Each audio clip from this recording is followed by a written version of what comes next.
दोस्तों, अगर आप सरकारी नौकरी की तैयारी कर रहे हैं तो आपके पास शानदार मौका आया है। बिहार वन विभाग में ऑफिसर वाला जॉब निकला है, वो भी बिना दौड़ वाला जॉब।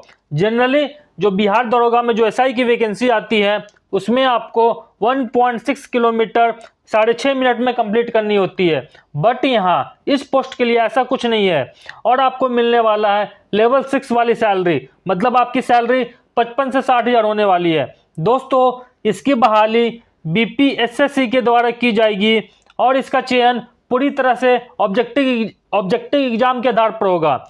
इस वीडियो में हम पूरी जानकारी देने वाले हैं। पोस्ट का नाम, योग्यता, उम्र सीमा, चयन प्रक्रिया और साथ ही ये भी बताएंगे कि मेरिट कैसे बनेगा और लास्ट ईयर कट ऑफ क्या था और आपको कब तक और कैसे आवेदन करना है। तो अगर आप सरकारी नौकरी की तैयारी कर रहे हैं तो इस वीडियो को अंत तक जरूर देखें। चलिए दोस्तों, स्टार्ट करते हैं जो ऑफिशियल नोटिफिकेशन आया है वहां से। यहां देखिए दोस्तों, बिहार पुलिस अवर सेवा आयोग, ठीक है, पटना। यहां पर देखिए, बिहार सरकार पर्यावरण एवं वन एवं जलवायु परिवर्तन विभाग ने वनों के क्षेत्र पदाधिकारी के रिक्त पदों पर प्रतियोगिता परीक्षा के आधार पर सीधी नियुक्ति हेतु विज्ञापन, ठीक है। ऑनलाइन आवेदन प्राप्ति की अंतिम तिथि कब है? 1 जून 2025। मतलब आप 1 जून 2025 तक इस पोस्ट के लिए आवेदन कर सकते हैं। यहाँ पर देखिए, विज्ञापन संख्या के बारे में बताया गया। कौन सा विज्ञापन संख्या है? 02/2025। दोस्तों आगे देखते हैं हम लोग। यहाँ पर देखिए, पद का नाम है वनों के क्षेत्र पदाधिकारी और जो आपका सैलरी है लगभग लेवल 6 का है। मतलब 35,400 से लेके 1,12,400 रुपये तक आपका होने वाला है। चलिए दोस्तों, आगे हम लोग देखते हैं कब से कब तक आप इस पोस्ट के लिए अप्लाई कर सकते हैं।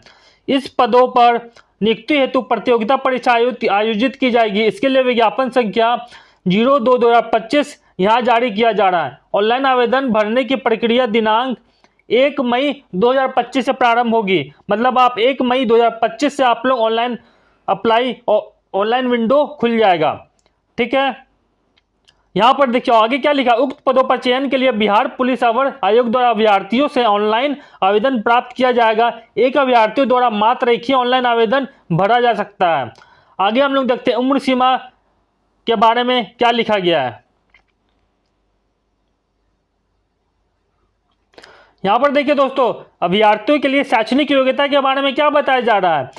क्या है? 1 जनवरी 2025 तक न्यूनतम शैक्षणिक योग्यता पशुपालन एवं पशु रोग विज्ञान, वनस्पति विज्ञान, रसायन विज्ञान, भूगर्भ विज्ञान, गणित, भौतिकी शास्त्र, सांख्यिकी मतलब स्टैटिस्टिक एवं जंतु विज्ञान विषय में कम से कम एक विषय के साथ स्नातक की डिग्री अथवा कृषि स्नातक, वानिकी अथवा अभियंत्रण में किसी मान्यता प्राप्त विश्वविद्यालय या समकक्ष से स्नातक की डिग्री धारक होना अनिवार्य है।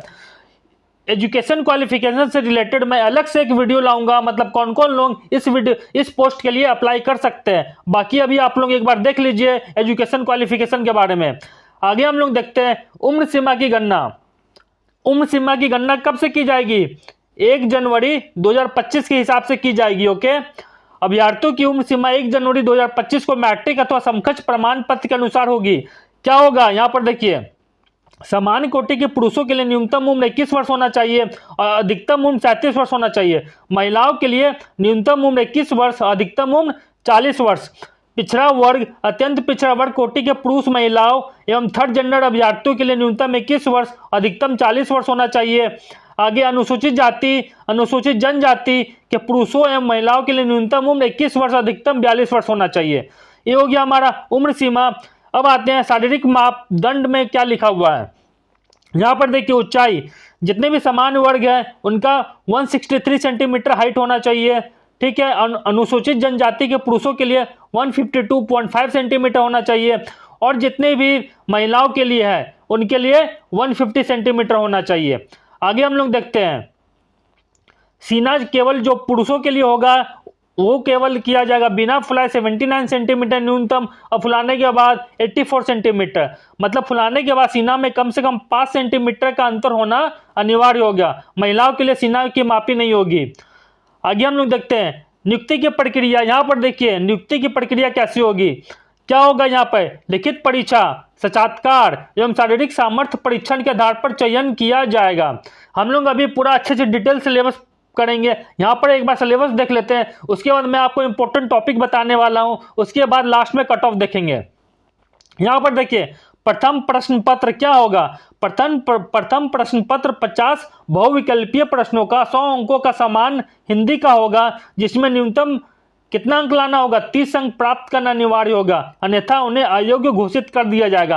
अगर पहला पेपर हिंदी का होगा, उसमें 100 मार्क्स के क्वेश्चन होंगे, जिसमें आपको 30 अंक प्राप्त करना अनिवार्य होगा। अगर आप 30 अंक नहीं लाएंगे तो आपका सेकेंड पेपर का चेकिंग नहीं होने वाला है। प्रत्येक सही उत्तर के लिए आपको 2 अंक दिया जाएगा और प्रत्येक गलत उत्तर के लिए आपको 0.2 अंक काटा जाएगा।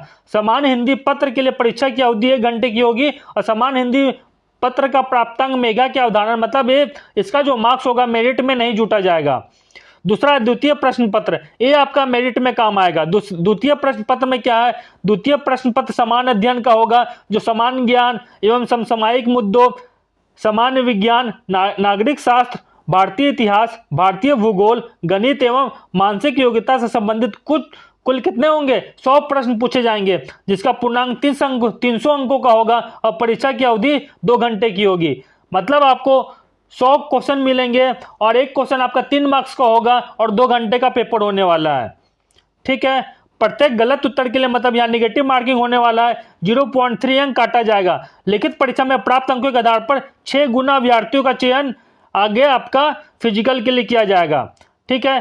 शारीरिक समर्था परीक्षण, यहाँ पर देखिए क्या बोला गया है। सभी कोटि के पुरुषों के लिए 25 किलोमीटर पैदल चलने के लिए समय सीमा 4 घंटे की होगी। बहुत आसान होता है ये, आप लोग कुछ दिन में, मतलब 10 से 15 दिन केवल प्रैक्टिस करोगे, आराम से हो जाएगा। अधिक समय लेने वाले अभ्यर्थी असफल घोषित होंगे। सभी कोटि के महिलाओं के लिए देखिए 14 किलोमीटर पैदल चलने के लिए समय सीमा 4 घंटे का होगा। अधिक समय लेने वाले अभ्यर्थी असफल घोषित होंगी। उसके बाद आपका चिकित्सा मेडिकल होने वाला है। मेगा सूची और नियुक्ति की अनुशंसा उसके बाद होगी। यहाँ पर देख लेते हैं दोस्तों, यहाँ पे पोस्ट कितना है। यहाँ पर देखिए टोटल पोस्ट के बारे में बताया गया है। टोटल पोस्ट आपका 24 पोस्ट है। ठीक है। कितना पोस्ट है टोटल? आपका 24 पोस्ट है। आगे हम लोग देखते हैं, स्वतंत्रता सेनानी 0 है। आरक्षण, यहाँ पर दोस्तों देखिए फी कितना लगने वाला है। बिहार राज्य के मूल निवासी, अत्यंत पिछड़ा वर्ग, आर्थिक रूप से कमजोर वर्ग एवं अनारक्षित वर्ग के पुरुष अभ्यर्थियों एवं राज्य के बाहर के अभ्यर्थी, चाहे वे किसी भी कोटि वर्ग या महिला पुरुष थर्ड जेंडर हो, उनको ऑनलाइन आवेदन करने का कितना 700 रुपये लगेंगे। ठीक है। तथा बिहार राज्य के मूल निवासी, अनुसूचित जाति, अनुसूचित जनजाति वर्ग के पुरुष के लिए कितना लगने वाला है? 400 रुपया फी लगेगा। ओके। आप लोग फी जो होता है क्रेडिट कार्ड, डेबिट कार्ड, रुपए हो गया, या फिर मास्टर कार्ड से या नेट बैंकिंग से पेमेंट कर सकते हैं। ये तो हो गया दोस्तों, मैंने अच्छे से सब डिटेल बता दिया। चलिए अब मैं आप लोगों को डिटेल सिलेबस बता देता हूँ, क्या पढ़ना है और क्या नहीं पढ़ना है। मेन तो ये होता है आपका सिलेबस में। कट ऑफ क्या था लास्ट ईयर का? ये देखिए दोस्तों, यहाँ पर मैं जनरल स्टडीज के पेपर के बारे में बात कर रहा हूँ, जहाँ 100 क्वेश्चन पूछेंगे और 300 मार्क्स का पेपर होगा। समान ज्ञान में आपको क्या क्या पढ़ना है? General knowledge. इस भाग में विशेष रूप से बिहार एवं भारत से जुड़े तथ्य पूछे जाते हैं। क्या है?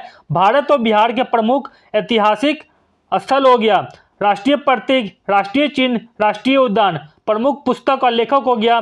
खेलकूद से क्वेश्चन पूछा जाएगा, जिसमें ओलंपिक, एशियाई खेल, भारत के प्रमुख खिलाड़ी। पुरस्कार में भारत रत्न, पद्म पुरस्कार, नोबेल पुरस्कार। ठीक है। महत्वपूर्ण संगठन जैसे united nation, world trade organisation, world health organisation, ये सब हेडक्वार्टर कहाँ है। ठीक है।